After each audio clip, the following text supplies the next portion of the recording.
Gracias. Bueno, pues estamos de vuelta en el coloquio 20 años no son nada, y me da mucho gusto también presentar en esta ocasión a la maestra Laura Moreno, quien también va a intervenir con pues, una ponencia muy interesante, con todas sus experiencias y demás. Adelante, Laura, bienvenida. Muchas gracias. Bueno, pues comentaba ahorita en el receso que para mí fue un poco complicado responder a la pregunta que se nos planteaba desde el inicio con la convocatoria, por el hecho de que implicaba mucho hablar todo el tiempo como de mí, ¿no? O sea, en primer plano, en primera persona. Y al final como que la redacción no me convencía, ¿no? Aunque sean las experiencias personales, pero habría que pasar a otro plano.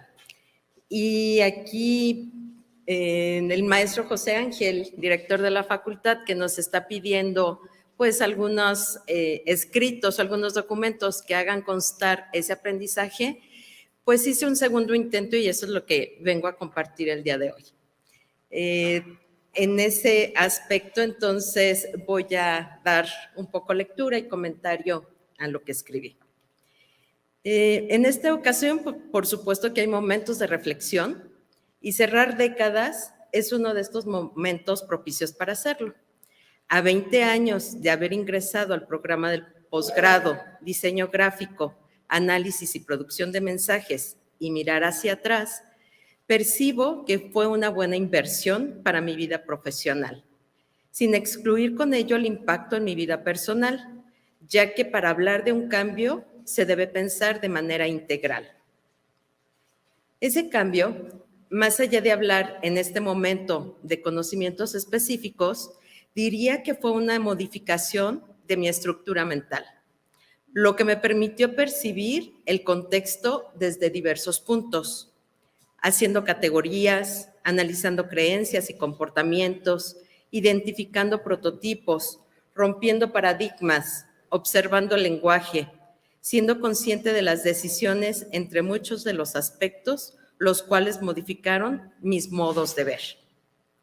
Así es como se titula un libro en colaboración de John Berger y con el que muchas veces he tenido como referencia para hacer reflexión dentro de mis clases.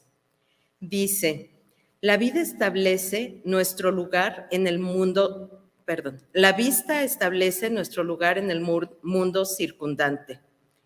Explicamos ese mundo con palabras, pero estas nunca pueden anular el hecho de que estamos rodeados por él. Lo que sabemos o lo que creemos afecta a cómo vemos las cosas. Solo vemos aquello que miramos y mirar es un acto de elección.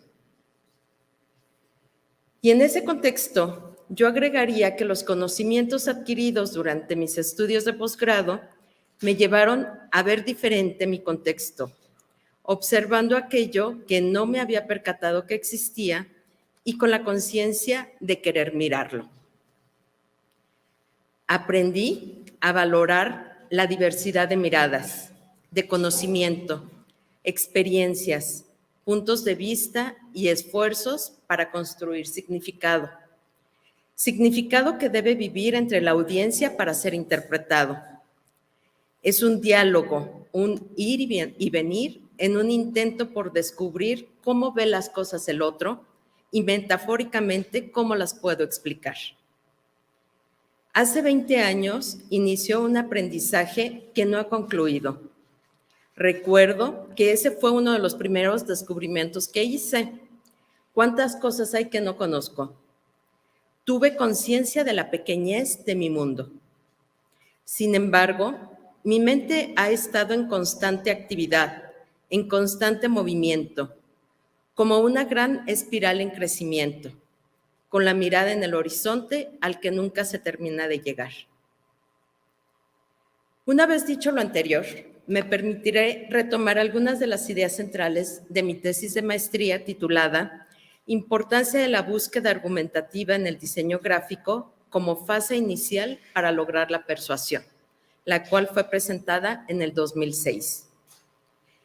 ya que fue un momento de gran reflexión, investigación y síntesis, y gracias a lo cual pude empezar a integrar mis nuevos conocimientos de manera ordenada a la práctica docente.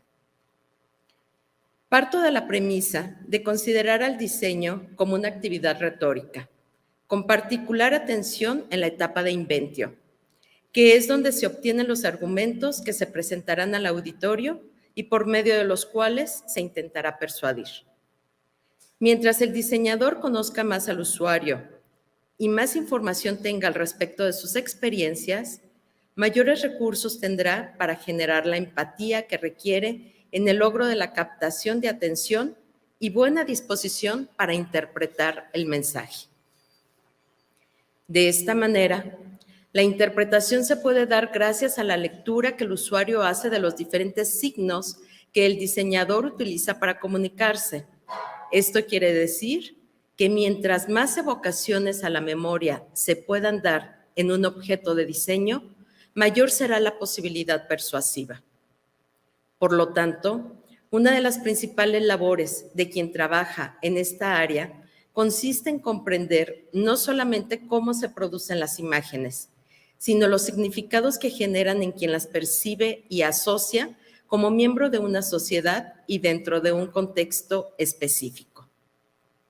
Sin embargo, según comenta Gómez Vargas, hoy no vivimos en una ciudad, sino en muchas ciudades. Las varias ciudades que se han habitado y vivido en el pasado, las que se desdoblan y ramifican en el presente y las que comienzan a desplegarse hacia el futuro. Se requiere encontrar en lo profundo de las relaciones humanas y los contextos en donde se lleva a cabo, pudiendo ser el plano real o virtual, ya que todas ellas contribuyen a moldear a las personas en las cuales nos convertimos a través de las experiencias vividas y la forma en la que éstas llegan a impactarnos al ser guardadas en la memoria, que suele ser considerada como un gran almacén de recursos que podrían ser detonados de forma casual o intencional. El diseñador, a través de los conocimientos, habilidades y destrezas que posee, busca proporcionar al usuario las razones para adoptar una nueva actitud o tomar un nuevo curso de acción, siendo la retórica entonces un arte de moldear la sociedad. En el método retórico, la inventio puede aportar herramientas cognitivas al diseñador para realizar una actividad en la que claramente se vea el orden y congruencia que rigen su trabajo en la obtención de argumentos sólidos y pertinentes que logren persuadir a un auditorio particular. Es por ello por lo que partimos de los tópicos o lugares en el diseño para obtener ideas por la vía reflexiva y así descubrir los argumentos con los que se podrá persuadir. Continuando con la idea anterior, podemos decir que cada uno de los pequeños núcleos de redes a los que llamamos lugares desarrollan sus narrativas caracterizadas por tener su propia espacialidad, temporalidad e identidad, pero que lo que le da vida es la apropiación y actividad que las diversas comunidades realizan en él, teniendo en estos lugares una interacción que lo dota de un lenguaje particular, con rituales específicos en donde cada miembro de dicha comunidad tiene una jerarquía y participa activamente dándole sentido y contribuyendo a escribir la historia de la que forman parte. En la medida en la que el diseñador incorpore estos signos de identidad, es que serán interpretados por esas comunidades, sintiéndolos como suyos, añadiendo nuevos elementos que permitan seguir configurando sus lugares y, por lo tanto, siendo más significativos para el usuario. Se mencionó que los lugares comunes interactúan en la relación entre la imaginación y la memoria. En dicha relación, los signos dejan marcas que posteriormente llevan a la apropiación cognitiva y afectiva del lugar. Por consecuencia, nuestros sentidos cobran una participación activa al ser estimulados con olores, sabores, sonoridades, imágenes, ambientes, texturas. Surgen los recuerdos, las acciones. Los signos son interpretados y nos refieren a todo aquello que ha generado identidad. Así como la identidad guarda una interrelación directa con la cultura de donde emerge el individuo, y al igual que en el diseño, si se desea mantener una comunicación con el usuario, es necesario explorar los vínculos del sistema cultural. Si la cultura es el espejo de la realidad social, entonces el significado de un determinado objeto cultural descansa en las estructuras y patrones sociales que refleja. Por tanto, habrá significados compartidos debido a que la información, valores y creencias que dan sentido a las acciones emerge de la misma sociedad. Por ello, la expresión simbólica está codificada según la relación persona, espacio, tiempo, persona. Debido a ello, es de suma importancia considerar el rol que juega una persona, así como las implicaciones que llega a tener con las demás personas que se interrelaciona y los contextos en los que se mueve, pudiendo ser referidos con signos que no son sino elementos que permiten organizar las diversas formas en las que nos apropiamos e imaginamos el lugar. Son los generadores de las rutas por las que transitamos, como los mapas de la ciudad, los mapas de navegación o todo aquello que nos ayude a transitar hacia lo desconocido. Una vez que el diseñador conozca el sistema de creencias del auditorio, podrá saber lo que se va a decir, pero también lo que el auditorio podría contestar. De esta manera es como se eficientiza el proceso de comunicación. Debido a ello, la información que requerimos para formular los argumentos adecuados para el auditorio deberán tener sentido para ellos. Por eso es importante estar consciente de la significación que se decide atribuirles y pensar en la interpretación que se les dará. En este momento, la selección se convierte en una creación de significado. Posteriormente viene la etapa de materialización, en donde las decisiones subsecuentes guardan una estrecha relación con el argumento central, más allá de su sentido estético. Esto quiere decir que las elecciones de materiales, formas, procesos, elementos lingüísticos, gráficos o compositivos, de producción o de construcción, tendrán sentido en la medida en la que el usuario los lea de acuerdo con la intención con la que fueron elegidos, es decir, que sean interpretados con una significación previsible.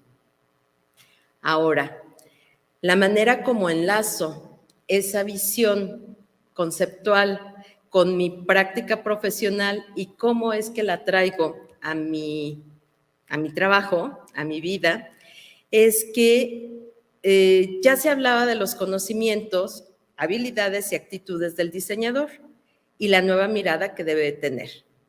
Es así como a partir de una reflexión realizada hace 15 años, emerge lo que desde ese momento empezó a ser mi postura profesional, para convertirse ahora en la línea de formación de las 4 licenciaturas de diseño de la Universidad de La Salle Bajío, a partir del periodo de diseño curricular del 2015 y mientras estaba a cargo de la dirección de dicha facultad. A partir de esa investigación realizada durante el proceso curricular de cada uno de los 4 programas académicos de licenciatura, que son diseño gráfico, diseño industrial, diseño ambiental y de espacios y diseño de moda y calzado, se identificaron no solo las características del diseño a nivel nacional, sino también el enfoque internacional con una visión prospectiva. Se analizaron también los efectos que factores económicos, tecnológicos, sociales y medioambientales causan en el desarrollo del concepto y su aplicación en la resolución de problemas. A partir de esta información y en sesiones de consejo académico, se pudo establecer una postura o vocación de la facultad. Dicha vocación se fundamenta en la investigación bibliográfica y de campo que desarrolló cada equipo y que se materializó en cada plan de estudios, logrando propuestas educativas de gran pertinencia. Partiendo entonces de la premisa de que un profesionista con mayor desarrollo cognitivo también adquiere aptitudes reflexivas para llevar a cabo las acciones, por consecuencia, podrá salir adelante en cualquier circunstancia que implique tomar decisiones, trascendiendo con ello a todos los ámbitos de la vida.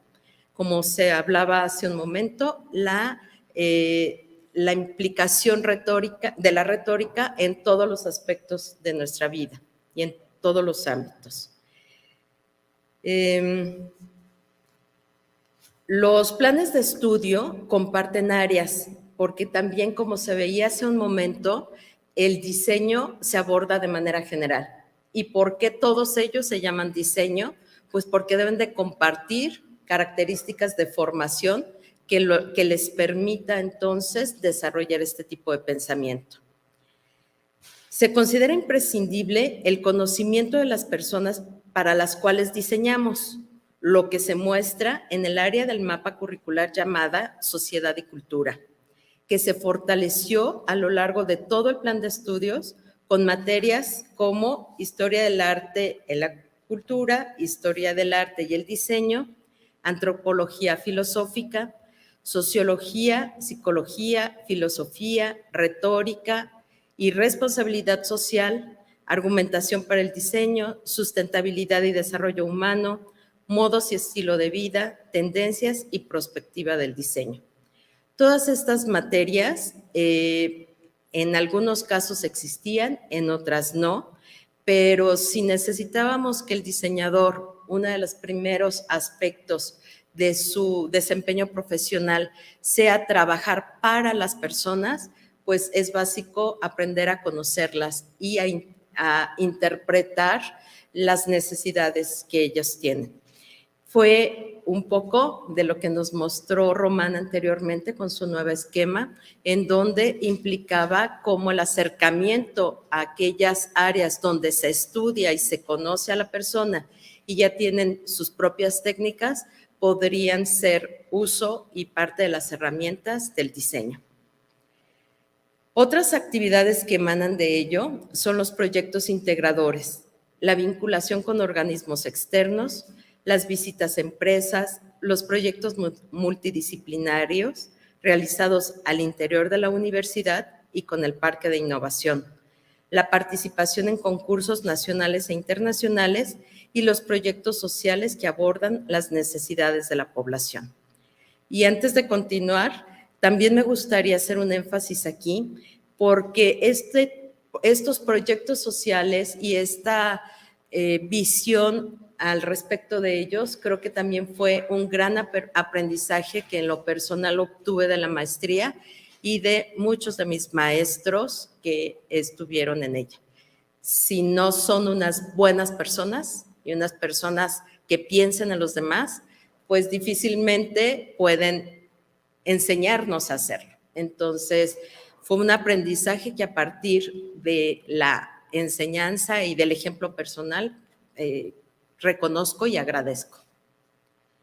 Con la finalidad de que los docentes de la Facultad de Diseño identificaran con claridad cuál es su rumbo, se emprendió un programa de capacitación docente con profesionistas y maestros como lo son, aquí presentes, Toño Rivera, Román Esqueda, Alejandro Tapia, Carmen Castañeda, Jorge Frascara, Yadira Ornelas, Carmen Tiburcio, Angélica Martínez de la Peña, Raúl Torres Maya, Gloria Fariñas, Armando Ceja y muchos otros, con la intención de que trascendiera el nuevo conocimiento al aula. Esto se llevó a cabo desde antes de incorporar el nuevo plan de estudios. Se definió el tipo de proyectos que los alumnos podrían realizar a través de su formación y la vinculación que tendrían con el contexto. También hago como otro comentario aquí y creo que es más difícil que planear en el papel a partir de haber investigado y a partir de tener muchos recursos teóricos y conceptuales con los cuales hacer una planeación de un plan de estudios. Tenemos que tener presente pues que todo esto lo conformamos las personas, ¿no? Un plan no se opera solo. Hay factores que intervienen en él y si no atendemos a todos los factores, el plan de estudios podría ser el mejor o el peor, pero no va a tener el impacto que nosotros estemos esperando. Si no atendemos al contexto, a la planta docente y conocemos bien, en este caso, a nuestro auditorio por persuadir, que son los alumnos, pues sería una mala referencia de todo el trabajo anteriormente realizado. Esto no termina, o sea, inició, pero no hay fin.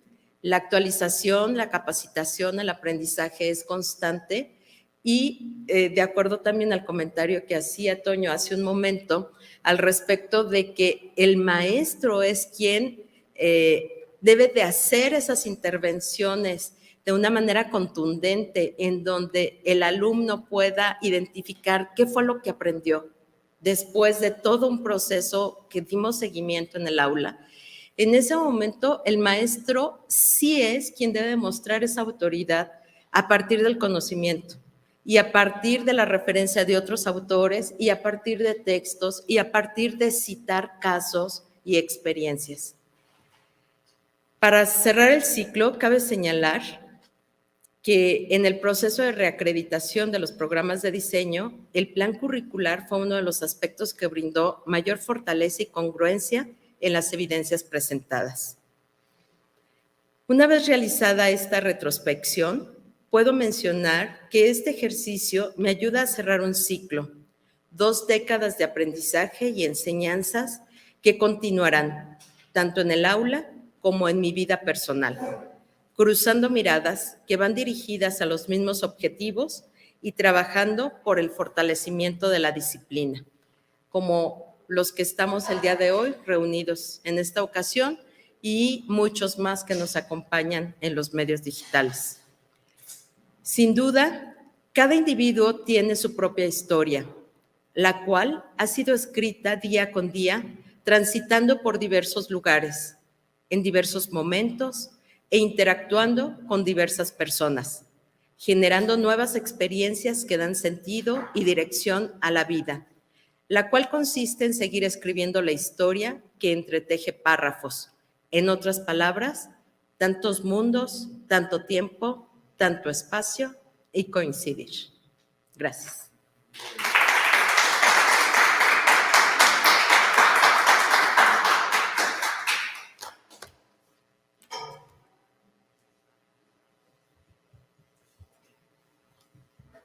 Muchas gracias. Alejandro nos hace un comentario. Laura, qué gusto escucharte. Has hecho tu propia explicación sobre los lugares como nodos de la red cultural, lo cual es sumamente interesante. ¿Cómo han recibido tus alumnos esta aproximación a su práctica como diseñadores? Gracias. Pues un poco como Román, en un laboratorio, llevando a cabo experiencias que propicien algún acercamiento y que donde haya espacios de reflexión, con lecturas relativamente sencillas o con extractos, ¿no? O sea, no puedo darles al baladejo como Toño lo hizo, pero pues a lo mejor podría centrarme, bueno, me he centrado en algunos autores también del tipo, como ahorita cité, a Héctor Gómez Vargas, a Cornejo, Jiménez, Rivera, que han ya hecho de una forma más asimilable todos esos conceptos, generando experiencias que impliquen el hacer, pero el hacer como con todo el cuerpo, ¿no? El hacer no nada más sobre una hoja de papel o sobre una pantalla, que impliquen a la persona con relación a generar nuevas experiencias, principalmente a valorarlas, a identificar, a generar interrelación con las personas, pero además en interesarse sinceramente en ellas, a escribir aunque sea 3 párrafos, media cuartilla, pero hacerlas, convertirlas en palabras, lo cual tendrá que haber pasado por ese pensamiento, por esa mente, para estructurarlas. Y ese esfuerzo, aunque sea pequeño, creo que van siendo grandes logros. No minimizo, ¿no? Si es una cuartilla o si es media, lo importante es que sea reiterativo y que en cada ocasión los procesos de diseño impliquen que se haya pensado en todo el proceso. Creo que eso es lo que he ido obteniendo, Alejandro. Gusto en saludarte. Muchas gracias. ¿Algún comentario, Alejandro? O le damos entonces el micrófono a Toño, que también quiere comentar algo al respecto. Si quieres aquí. ¿Qué son los tópicos? ¿Qué son los tópicos? No. Eso me pregunto al final a mi examen recepcional. Sí. Bueno, pero ¿qué son los tópicos? No, hace unos meses, para dar contexto, en el trámite de una investigación que estamos haciendo para modificar la forma en que se acreditan a las escuelas desde el COMAPROD, entrevisté a Laura y yo le pregunté qué experiencias positivas había tenido del proceso y cuáles habían sido negativas, ¿no? Dentro de las positivas, pues, estaba pues lo que pasaba en el propio proceso, de que ordenaron las cosas en su facultad, etcétera. Y dentro de las que ella encontró como negativas es que no habíamos visto como cosas que eran muy relevantes para el programa y que ahorita tú las resumiste, ¿no? Pero en ese trámite de la entrevista, ella me dijo, un punto muy importante en la agenda, ¿no?, es cómo lograr que los estudiantes vayan construyendo autonomía, ¿no? Autonomía de iniciativa y autonomía de juicio crítico. ¿Qué han hecho al respecto? ¿O qué has hecho tú o qué ha hecho tú ahora La Salle?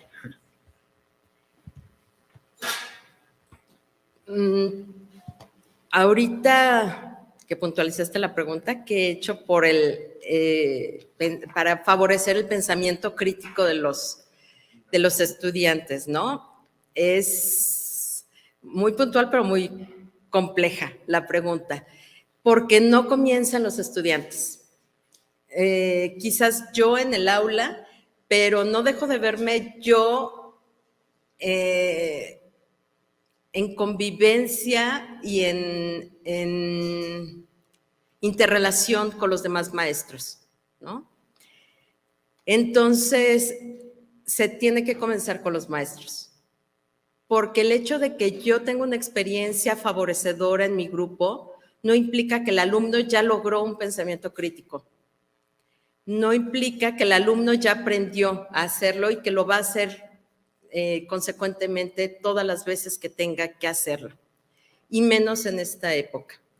Los alumnos necesitan escucharlo, practicarlo y volverlo a practicar y otra vez durante todos los semestres y durante todas las materias. Y si esto no es fortalecido con toda la planta docente de la institución, de la facultad en la que se esté trabajando, independientemente de La Salle o cualquier otra, si esto no se lleva a cabo con toda la planta docente, no vamos a tener resultados en los alumnos. Habrá excepciones, como siempre, pero esto es un trabajo complejo que implica unirnos y que implica, desde el punto anterior, capacitarnos como maestros, leer como maestros, conceptualizar, teorizar, escribir, leer, trabajar, todo eso, pero compartiéndolo, ¿no? Toda esa red de nodos que podemos estar haciendo en donde tendríamos que estar a partir de la experiencia de un maestro, aplicando nuestro propio ejercicio de laboratorio en el aula, pero verificando cómo podemos mejorar, compartiéndolo nuevamente, y de ahí otra persona se lo lleva y otra persona puede modificarlo. Uno de los puntos que Comaprod siempre hace observaciones en todas las universidades tiene que ver con la investigación. Y cuando iba a recibir la visita de Toño y me envió algunos documentos para prepararme un poco, pues me puse a leerlos, a estudiarlos, a hacer mapas sinópticos y todo. Y dentro de esa información, pues lo más importante también es generar esa estructura en donde se pudiera favorecer dicha investigación. De alguna forma retomé y me dio gusto ver que clasificaban de 3 formas la investigación, una de ellas la básica, pero la otra también, bueno, la educativa. Y entonces me empecé a preguntar esto, ¿no? A lo mejor nunca me he visualizado investigadora como algunos maestros, pero sí, por supuesto que me pude ver como investigadora, como docente, como aquella que cada vez está pensando en cómo mejorar las actividades didácticas que puede poner a sus alumnos para que realicen y que para que logren comprender un aprendizaje, un concepto, como aquella persona que está buscando los mejores videos, libros, textos, poesías que puedan llegar y hacer sentido al alumno. Y entonces observar cuál fue el resultado y simplemente escribir ese proceso. A lo mejor pueden ser 2 o 3 cuartillas, pero eso, primero, me convierte en investigadora y con eso estoy aportando a mi profesión. Y eso es parte de lo que en este caso sería trabajar por ese pensamiento crítico.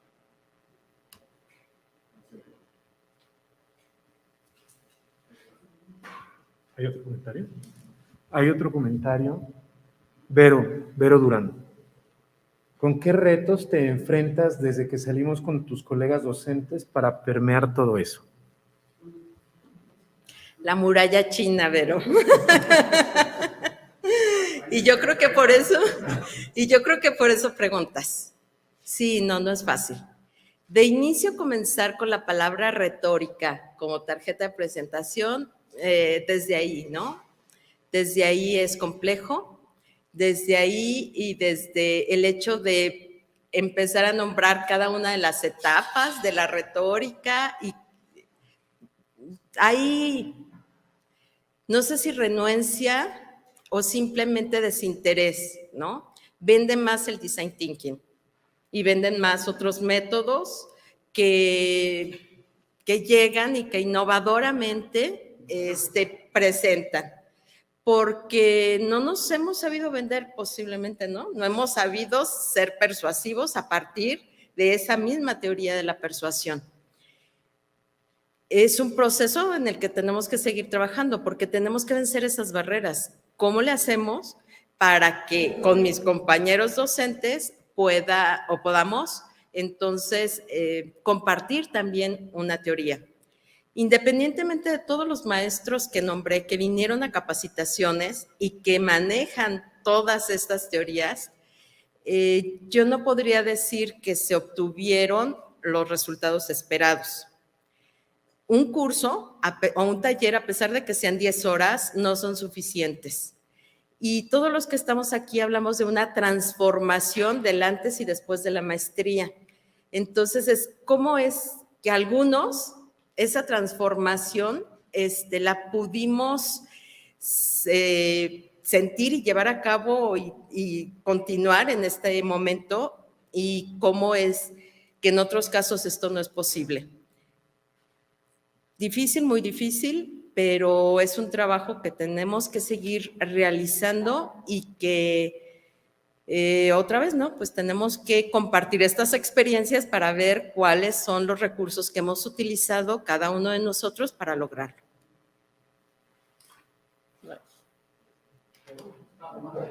Adelante. Ven.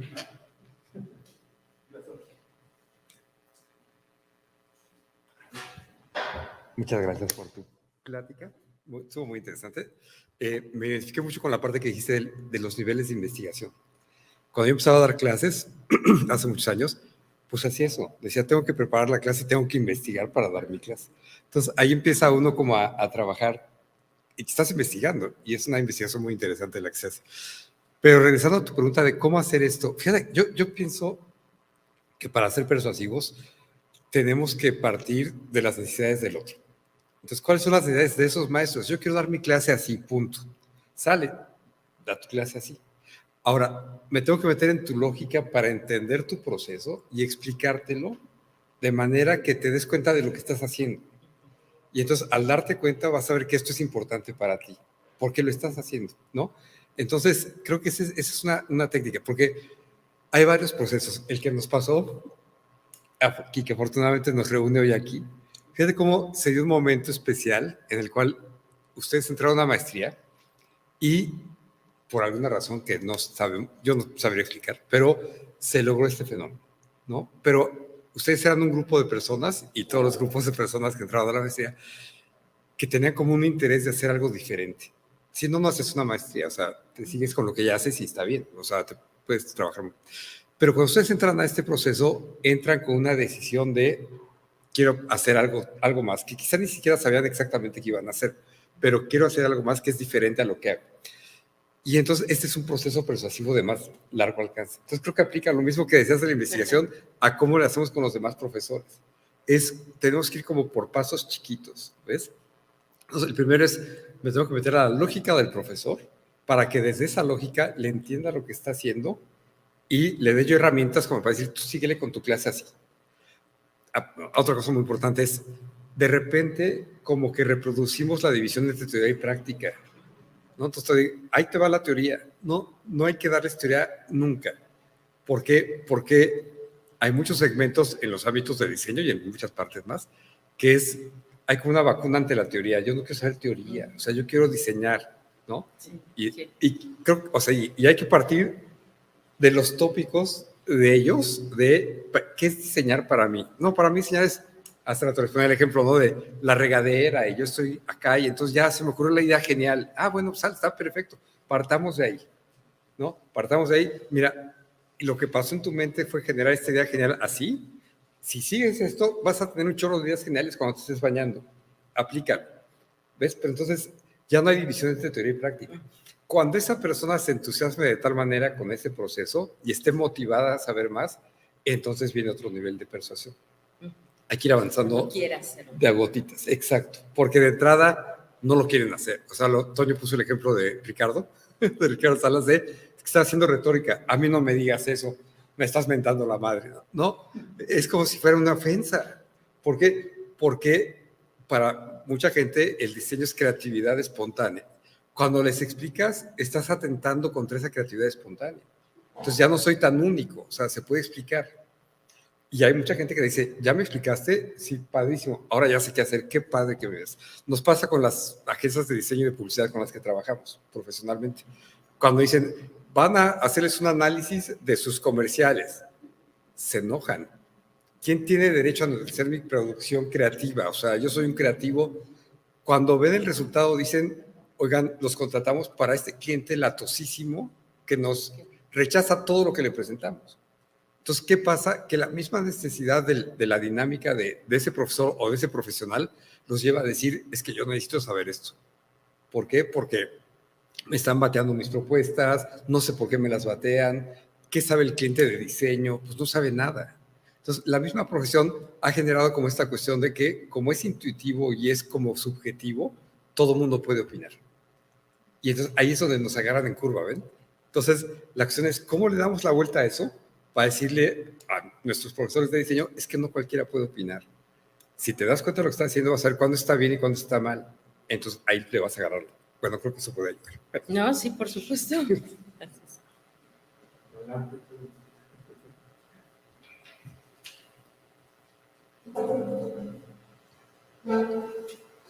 Bueno, primero, montándome en lo que decía Román, y sacado de un ejercicio que él hace, ¿no? Le puedes decir en cursos a los maestros, bueno, aquí estoy con puro diseñador, vamos a hacer un acto creativo y les pones, diseñen rápidamente un cartel Festival de Jazz de la Ciudad de México. Tú lo diseñan con total apertura y todos hacen saxofón, ¿no?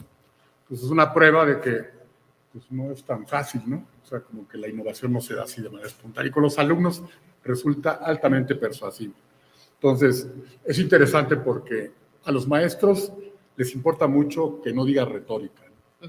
Pero yo me he dado cuenta que cuando tú a un joven que empieza a aprender, ¿no? Le dices, mira, entra así, te dice, ya lo entendí todo.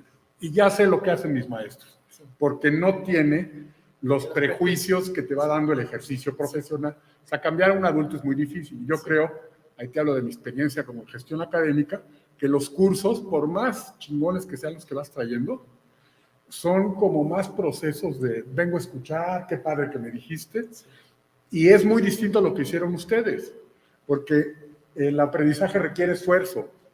Entonces, fíjate que en la WIC, cuando yo le pedí a la directora de esa época, Marcela Castro, que fuéramos a contratar a Román, fue porque yo llegué ahí, organízame varios cursos. Le digo, es que con los cursos no cambia la gente. No.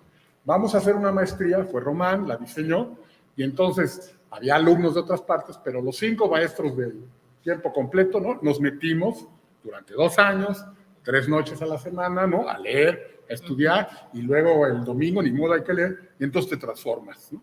Porque experimentas otro tipo de trabajo, ¿no? Entonces, no, a ver, yo sé que además a la gestión académica se agregan cosas de cómo está el currículum, ¿no? Las políticas de la institución, o sea, es un problema altamente complejo, ¿no? Y yo quiero decir que cuando me dijeron, bueno, me lo preguntó el COPAES, ¿no? ¿Y tú de dónde sacaste, no? Tus ideas para hacer el modelo del COMAPROD, porque nos lo elogiaban mucho. Y yo le dije de la retórica. Y lo bueno es que el presidente de esa época era sociólogo y había estudiado humanidades. Y le dije, de ver a cada institución como un problema particular. Y ver que ahí hay argumentos que chocan, intereses distintos, ¿no? Trayectorias de los maestros, ¿no? Y que no puedes trabajar, ¿no? Por eso si tú me dijeras ahorita, ¿no?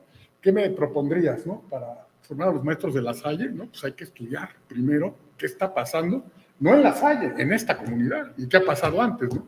Puta, decirle eso a los rectores, pues porque ellos quieren como reglas generales, ¿no? Y el culto al plan de estudios, ¿no? Sino más que el plan de estudios tiene maestros. Y además entran alumnos que tienen historia, tienen intereses, ¿no? Entonces yo creo que es algo que quiero hacer cuando espero algún día regresar al medio de la pedagogía, es defender como la retórica del currículum, o sea, que el abordaje de los currículums sea retórico y no sea a partir de un modelo, el modelo educativo de la UAM Coajimalpa, el modelo educativo de La Salle, se lo quieren imponer a todas las escuelas, ¿no? Ese es otro factor con el que hay que luchar, ¿no? Entonces es como un problema vivo y muy complicado transformar a un profesor. Yo creo que lo que más satisfacción me ha dado a mí formando maestros es que de repente un adulto más grande que yo, y ya está cabrón, ¿no? Me diga, aprendí de usted, maestro, ¿no? Porque cuesta un chorro de trabajo retórico para uno, ¿no? Como dice Román, meterte primero a su... Ah, bueno, no, pero usted se ve muy joven, maestra, por favor. No. Dale. ¿Eh? Grande. Sí. Usted dice un comentario respecto al tamaño de Toño. Ajá. ¿Lo leo? Juan José dice, el sensei Toño, me da risa que deben subir harto la cámara cuando pasa Toño, si no, no entra a cuadro. Jaja. No te andes riendo, ¿eh?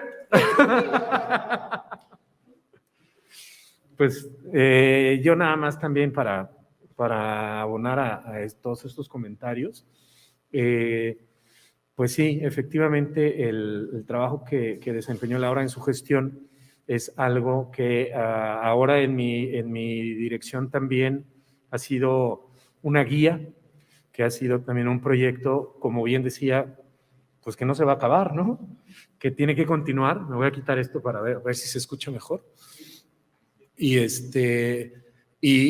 en ese mismo reto, bueno, pues reinterpretar los objetivos a partir de cómo han evolucionado incluso nuestros chicos, porque no son los mismos chicos que tomó Laura, hoy son otras personas. Los docentes que han participado ya en clases de retórica para diseñadores, pues lo pueden constatar, no es nada sencillo. Sin embargo, creo que una buena estrategia ha sido